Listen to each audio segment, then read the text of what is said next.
Caribbean সাগরের মাঝখানে একটি পরিবার তাদের ইয়টে ছুটি কাটাচ্ছিল। মা জুলিয়া সাঁতার কাটার জন্য পানিতে লাফ দেয়। আরাম করার সময় সে কিছু অদ্ভুত অনুভব করে, কিন্তু আশপাশে কিছুই দেখা যায় না, তাই সে ভাবে হয়তো এটা তার ভ্রম। কয়েক সেকেন্ড পর আবার সেই অদ্ভুত অনুভূতি হয়। এবারও কিছু দেখা যায় না, কিন্তু এবার সে ঘাবড়ে যায় এবং ইয়টের দিকে সাঁতার কাটতে শুরু করে। ঠিক তখনই হঠাৎ কেউ তার পা টানতে শুরু করে এবং সে জোরে জোরে সাহায্যের জন্য চিৎকার করতে থাকে। তার মেয়ে ক্যাসি হেডফোন লাগিয়ে মিউজিক শুনছিল, তাই সে কিছুই শুনতে পায় না। স্বামী টম এবং ছেলে বেন মাছ ধরায় ব্যস্ত ছিল। জুলিয়া পানির উপর ভেসে থাকার চেষ্টা করে, কিন্তু মুখে পানি ঢুকে যাওয়ায় চিৎকার করা কঠিন হয়ে যায়। কিছুক্ষণ পর টম বুঝতে পারে যে অনেকক্ষণ ধরে সে জুলিয়াকে দেখেনি। সে ইয়টে তাকে খোঁজে এবং তারপর তার স্ত্রীকে বিপদে দেখতে পায়। সে বাচ্চাদের ডাকে। ইয়ট তাকে সেই দিকে নিয়ে যায় এবং পানিতে লাফ দেয়। দ্রুত জুলিয়ার কাছে পৌঁছে তাকে ধরে এবং ইয়টের দিকে সাঁতার কাটে। বাচ্চারা দুজনকেই তুলে নেয়। পরিবার জুলিয়াকে সামলে নেয়, কিন্তু জুলিয়া নিজেকে বোঝায় যে হয়তো ঢেউয়ের কারণেই এমন হয়েছিল। রাতে সবাই মিলে বেনের জন্মদিন উদযাপন করে। ক্যাসির তার বয়ফ্রেন্ডের ফোন আসে, তখন সে ল্যাপটপ নিয়ে বাইরে চলে যায়। ভিডিও কলে তার বয়ফ্রেন্ড দেখায় যে শহরের উপর বড় বড় কালো মেঘ জমে গেছে। কল গ্লিচ হয়ে ফ্রিজ হয়ে যায়। ক্যাসি এই কথা পরিবারকে জানাতে আসে, কিন্তু টম বলে যে হয়তো জমি থেকে দূরে থাকার কারণে সিগন্যাল দুর্বল। ঠিক তখনই সবাই একটি শব্দ শোনে। তারা সবাই বাইরে যায় এবং দেখে যে তিমির একটি দল চলে যাচ্ছে। টম বোঝায় যে তিমিরা সবসময় পৃথিবীর ম্যাগনেটিক ফিল্ড ফলো করে, কিন্তু যখন ঝড় আসে তখন তারা বিভ্রান্ত হয়ে যায়। হঠাৎ ইয়ট জোরে কেঁপে ওঠে এবং বেন পড়ে যায়। টমের চিন্তা হয় যে ইয়টের কোনো ক্ষতি হয়েছে কিনা, তাই সে ডাইভ করে নিচে চেক করতে যায়। কিছুক্ষণ পর সে উপরে ফিরে আসে, কিন্তু তার কাঁধে একটি বড় ক্ষত থাকে। জুলিয়া সঙ্গে সঙ্গে তার ক্ষত সেলাই করে। টম বলে যে পানির নিচে তার এমন লেগেছিল যেন তার পেছনে খুব বড় কোনো প্রাণী আছে, কিন্তু সে যখন ঘুরে দেখে তখন প্রপেলারে কেটে যায়। সে বলে যে জিনিসটা খুব বড় ছিল। টম ইয়টে অনেক ক্ষতি দেখতে পায়, তাই তাদের সাহায্য ডাকতে হয়। জুলিয়া বারবার রেডিওতে চেষ্টা করে। ক্যাসি ফোনে সিগন্যাল খোঁজে, কিন্তু কিছুই কাজ করে না।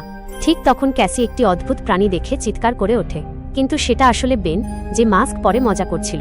কিছুক্ষণ পর ইয়ট পুরোপুরি বন্ধ হয়ে যায় এবং তারা সমুদ্রের মাঝখানে আটকে পড়ে। জুলিয়া রেডিওতে একটি শব্দ শোনে, কিন্তু শব্দটা এত খারাপ হয় যে সে কিছুই বুঝতে পারে না।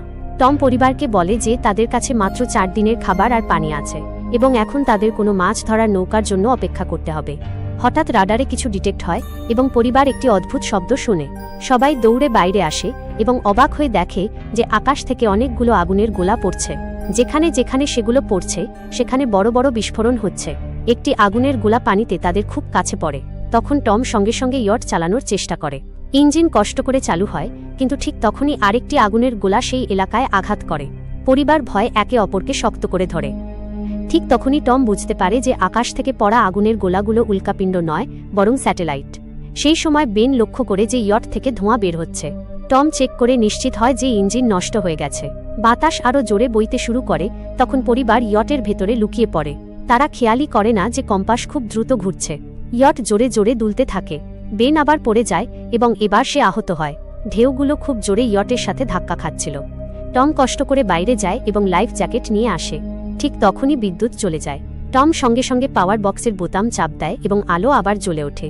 সেই সময় বেন লক্ষ্য করে যে জুলিয়ার নাক দিয়ে রক্ত পড়ছে।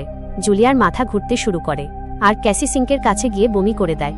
টম বারবার রেডিও ট্রাই করে, কিন্তু কোনো সিগন্যাল পায় না। হঠাৎ একটি তীব্র হাই পিচ শব্দ শোনা যায় এবং বাতাস আরও শক্তিশালী হয়ে ওঠে। পরের সকালে পরিবার শকে ঘুম থেকে ওঠে যে তারা ঝড় থেকে বেঁচে গেছে, কিন্তু ইয়ট প্রায় অর্ধেক ধ্বংস হয়ে গেছে। যখন তারা বাইরে আসে তখন দেখে যে সমুদ্রের পানি উধাও হয়ে গেছে এবং ইয়ট এখন মাটির ওপর আটকে আছে। এটা দেখে সবাই ভীষণভাবে শকড হয়ে যায়। ক্যাসি সিগন্যাল চেক করে, কিন্তু নেটওয়ার্ক পুরোপুরি ডাউন থাকে। বেন দুটি মরা কাঁকড়া নিয়ে খেলতে শুরু করে।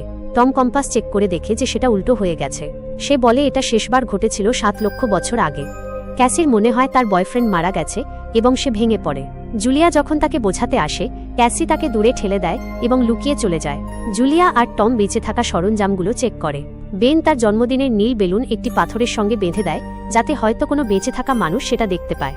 টম আবার রেডিও চেষ্টা করে এবং এবার একজন লোকের সঙ্গে যোগাযোগ হয়। তার নাম নাও এবং সে একটি সাবমেরিনের ক্যাপ্টেন। তার সাবমেরিনও স্থলে আটকে গেছে। নাও নিশ্চিত করে যে ম্যাগনেটিক পোল রিভার্স হয়ে গেছে, তাই সমুদ্র পেছনে সরে গেছে এবং স্থলভাগ ডুবে গেছে। সে বলে এখনো পর্যন্ত সে আর কোনো সার্ভাইভার দেখেনি এবং সব কমিউনিকেশন সিস্টেম পুরোপুরি ডাউন। সে আরও জানায় যে পোল আবার রিভার্স হবে এবং হয়তো 1 সপ্তাহের মধ্যে সমুদ্র ফিরে আসবে। সে পরিবারকে সতর্ক করে যতটা সম্ভব উঁচু জায়গায় ওঠার জন্য, কারণ পানি ফিরে এলে সেটা খুব ভয়ঙ্কর হবে। সে বলে তার পার্টনার ক্র্যাশে মারা গেছে এবং সাবমেরিনে মাত্র 3 জনের জায়গা আছে। জুলিয়া আর টম তাকে অনুরোধ করে যেন অন্তত তাদের বাচ্চাদের বাঁচানো হয়, নাও তাদের নিজের কোঅর্ডিনেট দেয়। টম হিসাব করে বলে সাবমেরিনে পৌঁছাতে 2 থেকে 3 দিন লাগবে। সে পরিবারকে বলে আজ রাতে ভালোভাবে বিশ্রাম নিতে, কারণ পরদিন সকালে তারা রওনা দেবে। পরের সকালে পরিবার জিনিসপত্র গুছাচ্ছিল। ঠিক তখনই টম কাছেই কিছু নড়াচড়া করতে দেখে। সে দেখে একটি খোঁড়া মানুষ, যার হাতে একটি হারপুন, আর তার সঙ্গে একটি কুকুর ক্রমাগত ঘেউ ঘেউ করছে। টম তার কাছে যায় এবং তাকে পানির বোতল দেয়, কিন্তু লোকটি এমন একটি ভাষায় কথা বলে যা টম বুঝতে পারে না। পানি খাওয়ার পর হঠাৎ সেই অচেনা লোকটি টমের মাথায় বোতল দিয়ে আঘাত করে এবং তার মুখে জোরে লাথি মারে। জুলিয়া ভয়ে দৌড়াতে শুরু করে, কিন্তু ততক্ষণে অনেক দেরি হয়ে গেছে। লোকটি টমের পেটে হারপুন ঢুকিয়ে দেয়। টম কয়েক মুহূর্ত ছটফট করে এবং তারপর লোকটি তার গলাও কেটে দেয়। তারপর সেই লোকটি জুলিয়ার পেছনে দৌড়ায় এবং তার দিকে হারপুন ছোড়ে, যা তার কাঁধে লেগে যায়। জুলিয়া ব্যথা সহ্য করে ইয়টের ভেতরে দৌড়ায় এবং বাচ্চাদের বলে লুকিয়ে যেতে। সে দরজা লক করে দেয়। ক্যাসি আর বেন সোফার ভেতরে ঢুকে পড়ে। জুলিয়া তাদের হাতে ফ্লেয়ার গান দেয় এবং নিজে একটি ছুরি নিয়ে বাথরুমে লুকিয়ে পড়ে। লোকটি দরজায় জোরে জোরে ধাক্কা দেয় এবং শেষ পর্যন্ত ভেতরে ঢুকে পড়ে। প্রথমে সে কিছু খাবার তোলে, তারপর ইয়টের ভেতরে এদিক ওদিক খুঁজতে থাকে। এরপর সে বাথরুমের দিকে যায়, কিন্তু জুলিয়া বুদ্ধি করে একটি ছোট ছিদ্র দিয়ে বাইরে বেরিয়ে যায়। লোকটি ভাবে জুলিয়া পালিয়ে গেছে, কিন্তু যখন সে চুপি চুপি বেরোতে যায় তখন কুকুরটি তাকে দেখে ফেলে এবং ঘেউ ঘেউ করতে শুরু করে। কুকুরটি তার উপর ঝাঁপিয়ে পড়লে জুলিয়া ছুরি দিয়ে কুকুরটিকে মেরে ফেলে। কুকুরের চিৎকার শুনে লোকটি বাইরে আসে এবং নিজের কুকুরের লাশ দেখে ভীষণ রেগে যায়। এই সময় জুলিয়া ইয়টের অন্য দিক দিয়ে ভেতরে ঢোকার চেষ্টা করে। সে উপরে উঠে ভাঙা জানালা দিয়ে ঢুকতে যায়, কিন্তু লোকটি আগেই সেখানে পৌঁছে যায়। সে জুলিয়াকে ধরে জোরে ঘুষি মারে, যার ফলে সে নিচে পড়ে যায়। জুলিয়া আসবাবপত্র ধরে বাঁচার চেষ্টা করে, কিন্তু লোকটি তাকে লাথি মেরে দূরে ছুঁড়ে ফেলে। তারপর সে জুলিয়ার কবজির ওপর পা চেপে ধরে, যাতে সে ছুরি ছেড়ে দেয়। এরপর তার চুল ধরে মুখ মাটিতে আছড়ে দেয় এবং সোফায় ছুঁড়ে ফেলে, তার গলা চেপে ধরতে থাকে। বাচ্চারা সবকিছু দেখছিল। ক্যাসি বাইরে বেরিয়ে ফ্লেয়ার গান চালায়, যা সরাসরি সেই লোকটির গায়ে লাগে।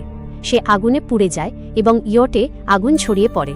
বাচ্চারা সঙ্গে সঙ্গে দৌড়ে পালিয়ে যায়, কিন্তু জুলিয়া আবার ফিরে আসে। সে লোকটিকে একটি কিক মেরে ফেলে দেয়। ম্যাপ আর ব্যাগ তুলে নিয়ে সেখান থেকে পালিয়ে যায়। বেন আর ক্যাসি তাদের বাবার কাছে গিয়ে কাঁদতে থাকে।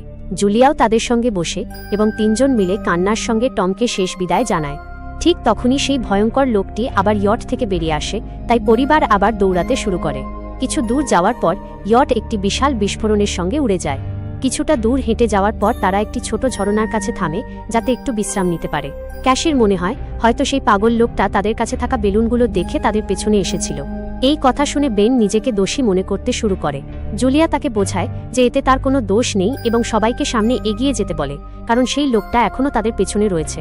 পথে একটি ছোট জলাশয়ের কাছে বেন একটি মরা হ্যামারহেড শার্ক দেখে অবাক হয়ে যায়। ঠিক তখনই জুলিয়া লক্ষ্য করে যে সেই লোকটা আবার তাদের কাছে চলে আসছে। সবাই দৌড়াতে শুরু করে এবং একটি বালির টিলার নিচে পড়ে যায়, যেখানে তারা বিষাক্ত বর্জ্য দেখতে পায়। পরিবার সাবধানে সেটা পার হয় এবং মনে হয় তারা সেই লোকটার হাত থেকে বাঁচতে পেরেছে। চলতে চলতে তারা বড় বড় মরা সামুদ্রিক প্রাণী আর সমুদ্রের তলায় জমে থাকা সমস্ত প্লাস্টিক দেখতে পায়। বেন ধীরে ধীরে হাঁটতে থাকে। তখন জুলিয়া বুঝতে পারে সে ডিহাইড্রেশনের খুব কাছে। সে সবাইকে থামতে বলে। যখন সে পানির বোতল দেখে তখন সে চমকে যায়। বোতলে প্রায় কোনো পানিই বাকি নেই। ক্যাসির বুঝতে হয় যে হয়তো সে বোতলটা ঠিকভাবে বন্ধ করেনি। জুলিয়া রেগে গিয়ে চিৎকার করে যে ক্যাসির অসতর্কতার জন্যই পানি শেষ হয়ে গেছে। ক্যাসি জবাব দেয়, এতে কি আসে যায়, এমনিতেই তো আমরা বাঁচব না। দুজনের মধ্যে অনেকক্ষণ তর্ক হয়, তবুও পরিবার আবার হাঁটা শুরু করে। কিছুক্ষণ পর তারা একটি ভেঙে পড়া প্লেন দেখতে পায়। ভেতরে কিছু নড়াচড়া করতে দেখে সবাই ভয় পেয়ে যায়, কিন্তু সেটা শুধু কিছু পাখি ছিল। পরিবার সিদ্ধান্ত নেয় যে তারা রাতটা প্লেনের ভেতরেই কাটাবে। তারা অল্প কিছু স্ন্যাক ভাগ করে খায়। জুলিয়া টমের জ্যাকেটের ভেতরে একটি পারিবারিক ছবি পায়, যেটা দেখে তার হৃদয় ভেঙে যায়। ক্যাসি জিজ্ঞেস করে, মম, আপনি আর ড্যাডের লাভ স্টোরি কী ছিল? জুলিয়া মুচকি হেসে বলে, টম হাসপাতালে আমার পেশেন্ট ছিল। একদিন সে ফুল আর একটি সুন্দর কবিতা দিয়ে তার ভালোবাসার কথা জানিয়েছিল। রাতের মাঝখানে ক্যাসি প্লেন থেকে বাইরে যায়। ঠিক তখনই সেই ভয়ঙ্কর লোকটা পেছন থেকে তাকে ধরার চেষ্টা করে, কিন্তু হঠাৎ জুলিয়া পেছন থেকে তার উপর ঝাঁপিয়ে পড়ে এবং বারবার ছুরি দিয়ে আঘাত করে তাকে মেরে ফেলে। ক্যাসি তার মাকে জড়িয়ে ধরে তাকে শান্ত করে। পরের সকালে তারা দেখে সেই লোকটার লাশ। উঠতে গেলে কাঁকড়াগুলো তার পায়ে জোরে কামড় দেয়। বাচ্চারা তাকে টেনে ওপরে তোলে, না হলে সে নিচে পড়ে যেত। কন্টেইনারের একটি ছিদ্র দিয়ে অনেক কাঁকড়া ভেতরে ঢুকে পড়ে। ক্রু মেম্বাররা গুলি চালাতে শুরু করে, কিন্তু কাঁকড়াগুলো তাদের ওপর চড়াও হয় এবং দুজনকে মেরে ফেলে। শেষ মানুষটি ছাদের ছিদ্রের দিকে পৌঁছায়, কিন্তু কাঁকড়াগুলো তাকেও নিচে টেনে নিয়ে যায় এবং সেও মারা যায়। জুলিয়া তার ক্ষতে ব্যান্ডেজ বেঁধে অজ্ঞান হয়ে যায়। কিছুক্ষণ পর জুলিয়া যখন জ্ঞান ফিরে পায়, তখন সে নিজেকে একটি বালির ঝড়ের মাঝখানে একা পায়। সে ভয় পেয়ে বাচ্চাদের খুঁজতে শুরু করে। একটি মৃত মহিলার কাছ থেকে পড়ে থাকা একটি অস্ত্র তুলে নেয় এবং জোরে জোরে চিৎকার করতে থাকে। জুলিয়ার আওয়াজ শুনে ক্যাসি ফিরে আসে এবং জানায় যে সে আর বেন সাহায্য খুঁজতে গিয়েছিল, কিন্তু কাউকে পায়নি। এরপর তারা বেনের সঙ্গে দেখা করে যে একটি খোলা কন্টেইনার খুঁজে পেয়েছিল, যেখানে তারা ঝড় থামা পর্যন্ত আশ্রয় নিতে পারে।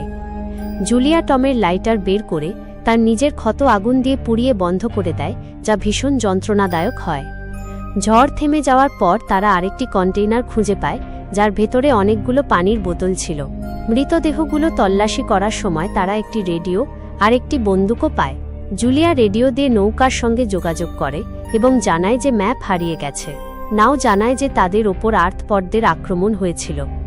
সে বলে এখন এই অঞ্চলে তারাই প্রধান জীব এবং অতিরিক্ত অক্সিজেনের কারণে তারা পুরোপুরি উন্মাদ হয়ে গেছে। নাও পরিবারকে তাড়াতাড়ি করতে বলে, কারণ তার যন্ত্রপাতি হিসাব করে দেখিয়েছে যে সমুদ্র প্রত্যাশার চেয়েও দ্রুত ফিরে আসবে এবং তাদের হাতে মাত্র কয়েক ঘন্টা সময় আছে। সে একটি ফ্লেয়ার ছোড়ে এবং পরিবার সেই দিকেই হাঁটা শুরু করে। দীর্ঘ হাঁটার পর পরিবার একটি ভাঙা টয়লেট দেখতে পায়, যেখানে বেন প্রস্রাব করে। এরপর তারা অবশেষে খুব কাছেই সাবমেরিনটি দেখতে পায়, কিন্তু সেখানে পৌঁছাতে